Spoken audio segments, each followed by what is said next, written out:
바랍니다. 다 함께 기도드리시겠습니다.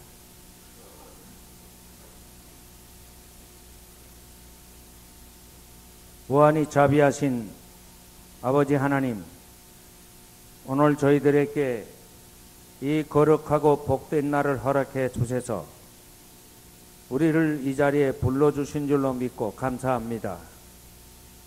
우리 모두 경건한 마음으로 예배드리게 하시고 우리 모두 감사하는 찬양으로 예배드리게 하옵소서. 우리의 욕심이 우리의 예배를 막으면 우리에게서 성령의 불로 욕심을 불살아 주시옵소서. 우리의 버릇이 주의 이름을 욕되게 하거나 하나님의 전전에 영광을 돌리지 못하면 주의 성령의 불이 우리의 못된 버릇을 불살아 주시옵소서. 그래서 오늘 이 예배는 성령이 강물처럼 물길처럼 끌어넘치고 타오르는 은혜로운 예배가 되게 해 주시옵소서. 오늘은 5월 첫 주일 어린이 주일로 예배를 드립니다. 만물이 새 생명으로 기운차게 뻗어가며 모든 꽃들이 활짝 피고 아름답게 이 강산을 장식하는 이 좋은 계절, 우리의 사랑하는 자녀들도 꽃처럼 활짝 피게 해주시고 시들지 않게 도와주시옵소서. 우리의 자녀들로 하여금 올해 생기처럼 모두가 기운차게 건강하게 아름답게 그리고 푸르게 살아가게 도와주시기를 간절히 바라옵고 원합니다.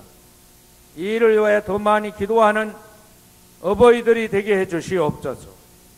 이 일을 위하여 더욱 주의 성령의 역사를 사모하며 살아가는 어버이들이 되게 해주시옵소서. 109년 동안 이 교회와 함께 하신 주님, 주의 이름을 위하여 당신께 영광 돌리는 교회가 되게 해주시옵소서. 사람들마다 생명을 얻고 더 풍성히 얻는 은혜의 전당이 되게 해주시옵소서. 이곳에서는 진리만이 선포되게 하옵시고 인간 구원의 복음이 들려지게 하옵소서. 여기에서는 모든 미움은 다 도말해 주시고 사랑이 승리하는 성전이 되게 해 주시옵소서. 여기에서는 의심이 물러나고 믿음이 주관하는 거룩한 자리가 되게 해 주시옵소서. 그래서 마침내 이 민족을 하나 되게 하며 삼천리 금수강산을 주신 하나님 앞에 모든 백성들이 자신의 주관과 자신의 고집과 자신의 욕심을 다 내놓고 모두가 새 사람으로 지음을 받는 은혜로운 예배가 되게 해 주시옵소서. 말씀을 증거하는 이 종과 듣는 사람이 가르치고 배우는 사람이 아니라 주 안에서 같은 백성이 되고 형제 자매가 되게 해 주시옵소서. 사랑의 형제가 양식을 나누어 먹듯이 하나님의 말씀과 진리의 교훈을 서로 나누는 예배가 되게 해 주시옵소서. 이 예배를 돕는 모든 찬양대의 찬양과 기도하는 사람들의 기도와 봉헌하는 예물들이 어우러져서 하나님의 나라가 하늘에서 이루어진 것처럼 이 교회를 통하여 이 땅에도 확장되도록 축복해 주시옵소서. 주님의 이 기도를 들어 응답하시고 이 교회에서 자라나는 모든 어린이들이 새로 태어나는 어린이들이 주의 교양으로 성장하고 양육받으며 하나님이 주시는 생명의 기운으로 건강을 유지하며 불행한 일을 겪지 않도록 도와주시옵소서. 예수님의 이름으로 기도하옵나이다. 아멘.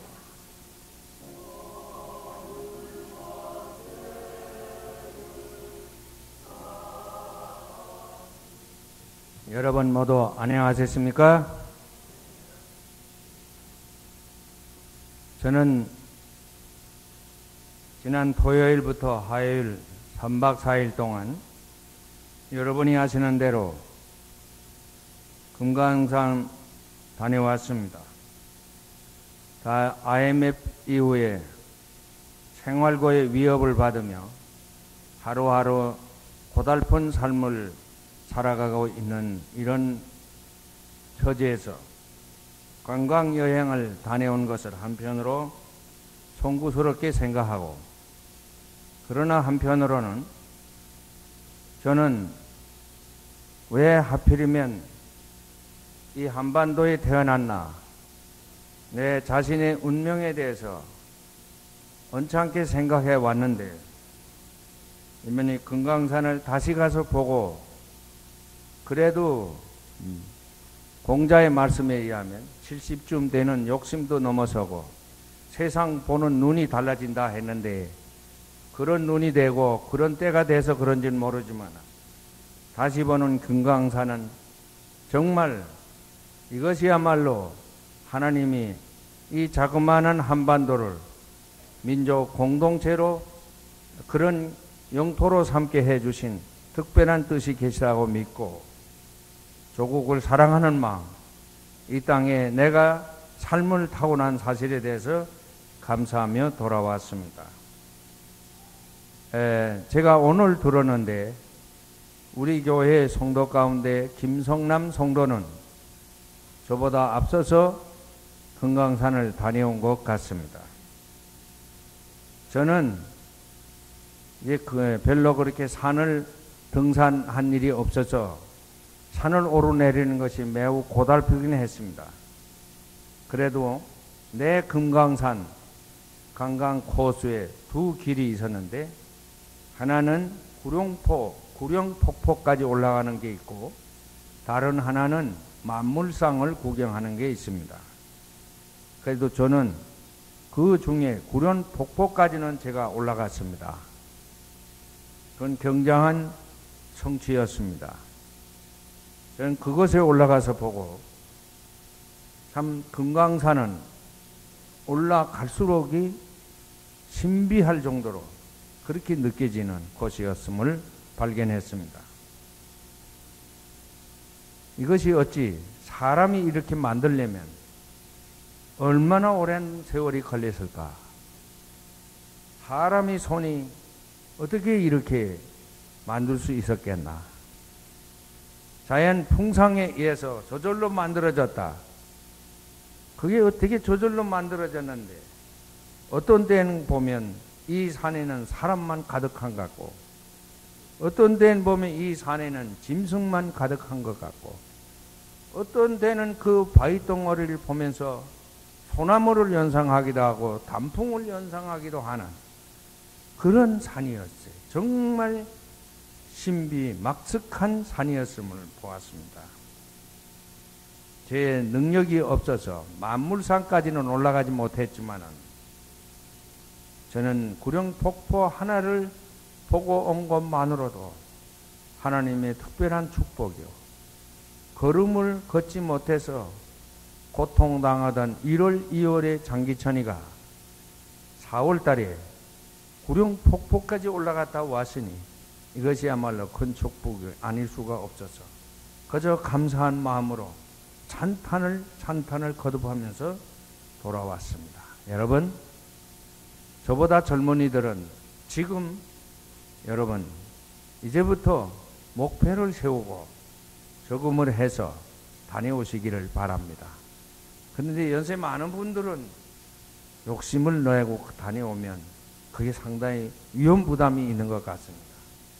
배를 타고 금강산에 올라가는데 배 속에서 아이들이 너무 떠들어서 귀찮은데 어떻게 이 어린 것들이 뭘 금강산 구경한다고 왔나 그렇게 생각했는데, 금강산 올라가는 거 보니까 정말 어린아이들에게 이 조국이 어떤 땅을 가지고 어떤 그런 자연 조건에서 만들어진 조국 나라인가 하는 것을 일깨워주는 산교육장이라고 믿고 정말 아이들이 따라온 것을 기특하게 생각하고 그 부모들에게 저는 만나는 대로 찬양을 하고 격려해 주었습니다.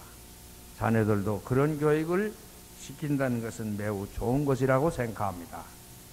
제가 오늘 이 어린이 주일이었기에 이 일을 더 이상 얘기할 수 없음을 유감스럽게 생각합니다. 여러분 모두 그런 은총을 누리게 되기를 주님의 이름으로 기원합니다.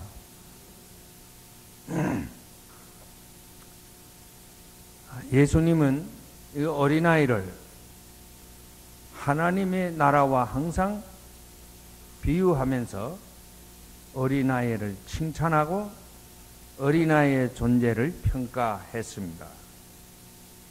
마태복음 18장 보면 어린아이와 같이 되지 않으면 절대로 하늘나라에 들어가지 못할 것이다.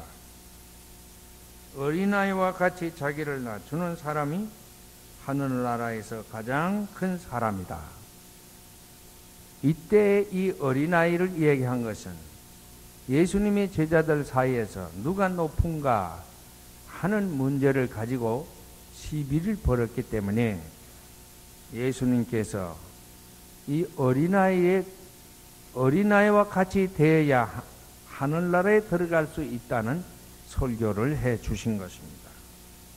어린아이는, 자녀들은 하늘나라의 차원에서 이해를 하고 양육을 해야 된다 하는 것입니다.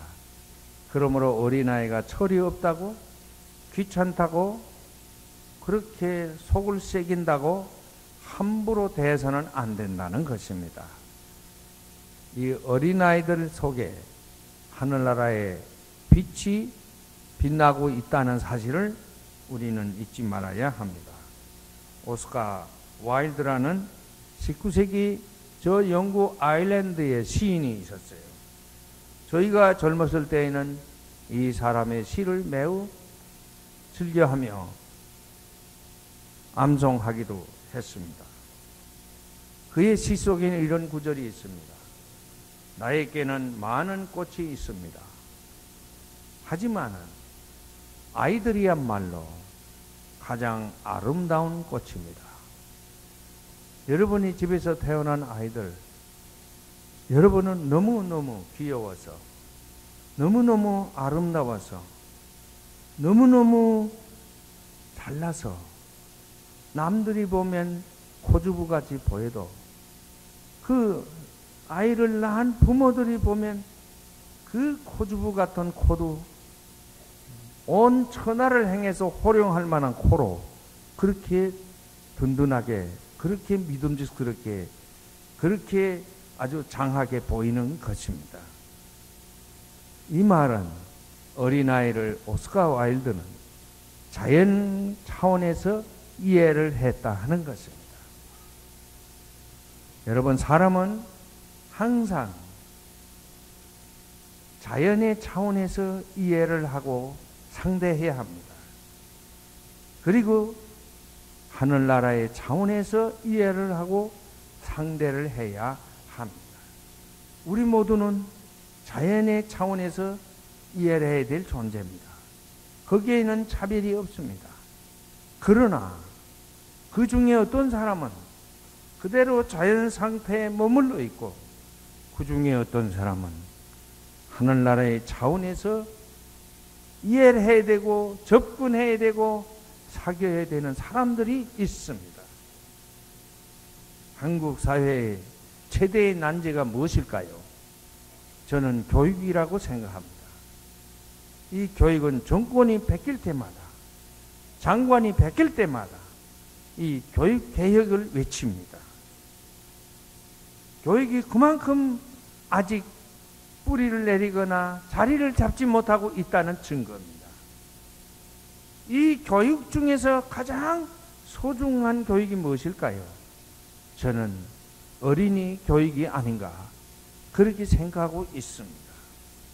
왜 그럴까요?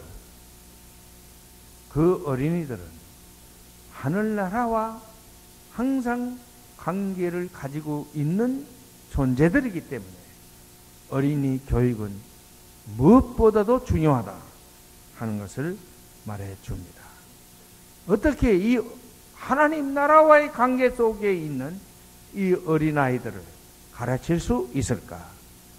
거기에 대한 말씀을, 잠언서에 있는 말씀을 근거로 여러분에게 증언하려고 합니다. 오늘 읽어진 잠언서 3장 1절 2절에는 이런 말씀이 있습니다.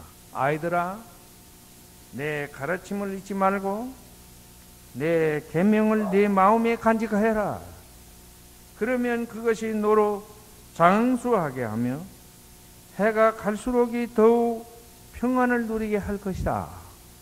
장수하게 하며 해가 갈수록이 평안하게 할 것이다는 이 말은 범사가 합력해서 선을 이루고 형통케 된다는 뜻이지요.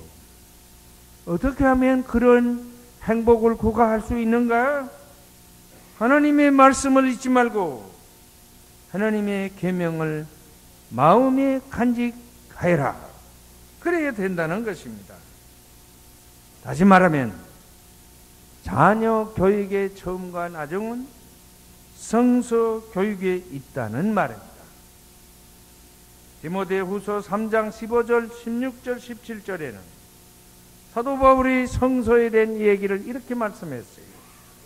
성서는 그리스도 예수를 믿는 믿음으로 사람을 구원에 이르게 한다. 할렐루야. 내 자녀들이 멸망에 이르지 아니하고 구원에 이르게 되는 그런 자녀로 교육을 시켜야 하고 양육을 해야 한다는 것입니다. 그리고 두 번째는 하나님의 사람으로 유능하게 한다 그랬어요. 구원받은 백성은 사회의 꼬리가 돼서는 안 됩니다. 사회를 이끌어갈 만한 유능한 사람이 되어야 합니다. 여러분의 자녀들이 모두 유능한 사람으로 성장하기를 바랍니다. 그리고 세 번째는 성경은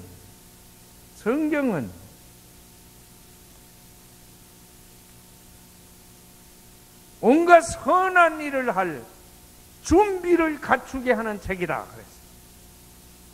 악한 일을 하는 사람으로 남지 아니하고 내 사랑하는 아들과 딸들이 선한 일을 하는데 부족함이 없는, 서툴지 아니하는 능숙한 사람으로 성장하게 되기를 바랍니다. 이것이 성서 교육입니다. 여러분, 성서 교육은 어디에서 합니까? 학교에서 하지 않습니다. 성서 교육은 가정에서 합니다. 여러분이 부모가 성서 교육의 교사입니다. 부모를 통하여 아이들이 성서를 배우게 되는 것입니다. 동대문교회 사랑하는 성도 여러분, 여러분의 가정은 먹고 자는 자리가 아니고 돈을 쌓아서, 그래서 쌓아둘 데가 없어서 냉장고에 집어넣는 그런 집이 되지 말고 사랑하는 자녀들을 하나님의 말씀과 계명으로 가르치고 길들이고 그리고 양성하는 그런 집이 되기를 주님의 이름으로 축원합니다. 두 번째는 잠언서 3장 9절에서 10절에 이런 말씀이 있습니다. 아이들아, 너희 재산과 땅에서 얻은 모든 첫 열매를 주님을 공경하는 데 써라. 그러면 너희 창고가 가득하고 너희 포도주 통에 햇포도주가 넘칠 것이다. 여러분, 사람은 사람 됨이 이루어진 다음에 사람으로서의 얼굴을 가지고 사람으로서의 성품을 가지고 사람으로서의 가치관이 세워진 다음에는 제일 먼저 가르쳐야 될 게 뭡니까? 여러분의 자녀들 재물을 다루는 그 법을 올바르게 가르쳐야 하는 것입니다. 사람이 저질리는 죄 가운데 가장 많은 죄가 무엇입니까? 재물을 다루다가 저질리는 죄입니다. 사람은 어릴 때부터 이 재물 다루는 법을 올바로 깨달았고 올바로 터득해야 하는 것입니다. 재물을 얻는 데는 일을 함으로 얻습니다. 부지런하거나 현명할수록이 더 많이 얻을 수가 있지요. 일하지 아니하면 재물을 취득할 수가 없습니다. 그러나 많은 사람들이 이 취득한 재물을 쓸 때 이거 잘못 씀으로써 죄인으로 전락하고 세상 사람들의 비웃음거리로 버림을 받게 되는 것입니다. 재물을 잘 관리를 하라는 것이요. 이 잠언서 기자가 우리에게 가르친 것은 재물을 첫 번째 소득은 하나님께 바쳐서 하나님을 위하여 사용하도록 하라 그랬습니다. 왜 그렇습니까? 예수님은 마태복음 6장 19절에서 21절에 이렇게 말씀했어요. 너희 재물을 하늘에 쌓아두어라. 거기에는 좀이 먹거나 녹이 슬어서 망가지는 일이 없고 도적들이 뚫고 들어가서 훔쳐가지도 못할 것이다. 왜 우리의 재물을 하늘을 위해서 써야 되는가? 그것만이 좀이 먹히지 않는 길이고 녹이 슬지 않는 길이고 도적을 맞을 일이 아니기 때문이라고 그랬습니다. 재물로 도적 맞아가지고 녹이 슬어서 그리고 구멍이 뚫려서 그리고 좀이 먹혀서 웃음거리가 되고 세상을 욕되게 하는 그런 사람 되면 안 되죠. 그리고 또 한 가지는 있습니다. 다윗 왕은 시편 24편에서 이렇게 말씀했어요. 땅과 그 안에 가득한 것이 모두 다 주님의 것이다. 온 누리와 거기 살고 있는 모든 것도 주님의 것이다. 할렐루야. 모든 것은 주님의 것입니다. 그것이 우리에게 허락된 것뿐이요. 그러므로 우리의 재물의 첫 열매로 하나님께 드리는 이 일은 이 모든 것은 주님의 것이라는 사실을 인정하고 고백하는 행위인 것입니다. 만일 여러분이 여러분의 재물로 시험에 들지 아니하고 죄를 범치 아니하고 세상에 웃음거리가 되지 아니하는 길이 있다면 여러분의 모든 재물의 첫 열매는 소득의 첫 열매는 주님을 위하여 쓰므로써 주님의 축복으로 여러분의 재물이 여러분의 인생을 윤택하게 하고 성숙하게 하는 축복이 있게 될 줄로 믿습니다. 세 번째 말씀 드리겠습니다. 에베소 6장 4절에 아버지이신 여러분, 여러분의 자녀를 노엽게 하지 마십시오. 주님의 훈계로 기르십시오. 가릴 지브라는 이렇게 말했어요. 그대의 어린이라고 하여 그대의 어린이는 아니라는 사실을 인정해야 합니다. 그들은 그대를 거쳐서 왔으나 그대에게서 온 것은 아니다. 오늘 아기를 위해서 축복 기도를 받았는데 이 아기는 나를 거쳐서 태어났지만은 내게서 온 것은 아니다 이 말이에요. 그건 뭘로 증거합니까?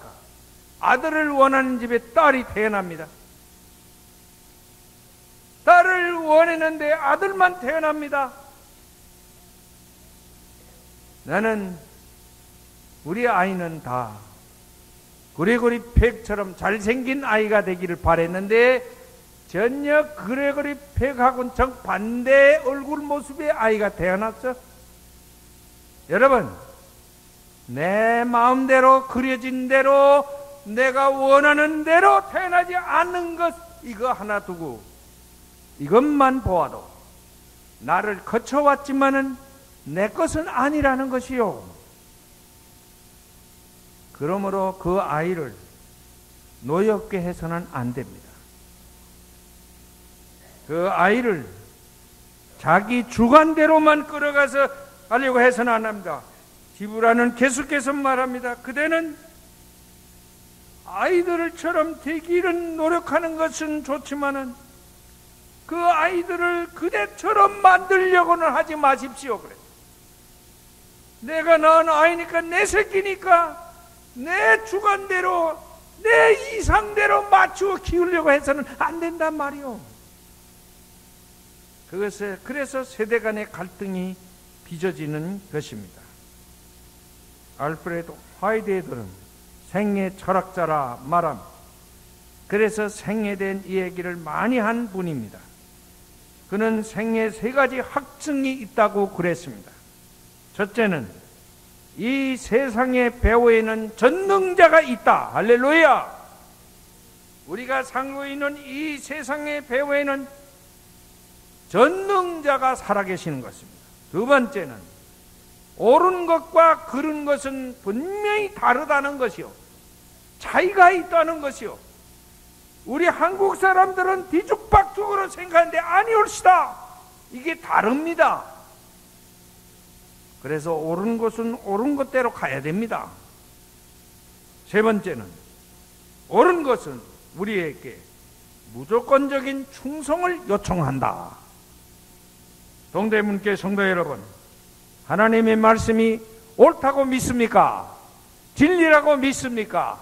그렇다면 하나님의 말씀에게 우리 모두는 무조건 순종하며 충성을 해야 될 줄로 믿습니다.